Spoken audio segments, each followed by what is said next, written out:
हवामान खातं नाही तर हा छोटासा पक्षी सांगतोय यंदा पाऊस कसा होणार.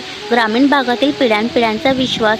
ग्रामीण भागात पिढ्यानपिढ्या एक समज प्रचलित आहे की निसर्गातील विविध संकेतांवरून आगामी पावसाचा अंदाज बांधता येतो. त्यामध्ये सुगरण म्हणजेच बया पक्ष्याच्या घरट्यांना विशेष महत्त्व दिले जाते. अनेक शेतकरी आजही सुगरण पक्ष्यांच्या हालचाली आणि घरटे बांधण्याच्या प्रक्रियेकडे बारकाईने लक्ष ठेवतात.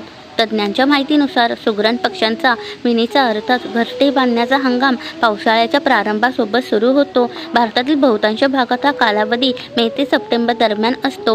महाराष्ट्रात विशेषतः जून आणि जुलै महिन्यात सुगरण पक्ष्यांची घरटी बांधण्याची प्रक्रिया वेगाने सुरू असल्याचे दिसून येते. सुगरण पक्ष्यांमध्ये नर पक्षी घरटे बांधण्याची जबाबदारी पार पाडतो. पहिल्या पावसानंतर नर सुगरण गवत, पानांचे तंतू आणि इतर नैसर्गिक साहित्य वापरून अर्धवट घरटे विणण्यास सुरुवात करतो.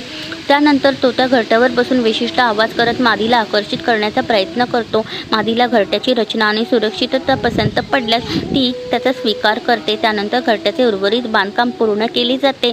मात्र मादीने घरटे नाकारल्यास नर सुगरण नवीन घरटे विणण्यास सुरुवात करतो. त्यामुळे एका नर सुगरणाने एकापेक्षा अधिक घरटी बांधल्याचेही अनेकदा आढळून येते. सुगरण पक्षी प्रामुख्याने बाभळींसारख्या काटेरी झाडांवर किंवा विहिरीच्या आसपास असलेल्या उंच झाडांच्या फांद्यांच्या टोकाला लोंबकळणारी घरटी बांधतात. अशा ठिकाणी घरटी बांधल्यामुळे अंडी आणि पिल्लांचे भक्षकांपासून संरक्षण होते. ग्रामीण भागात सुगरण पक्ष्यांची मोठ्या प्रमाणावर दिसणारी घरटी ही चांगल्या पावसाची नांदी मानली जाते. जरी याला शास्त्रीय आधार मर्यादित असला तरी निसर्ग निरीक्षणाच्या पारंपरिक पद्धतींमध्ये या पक्ष्यांच्या घरट्यांना आजही विशेष महत्त्व दिले जाते.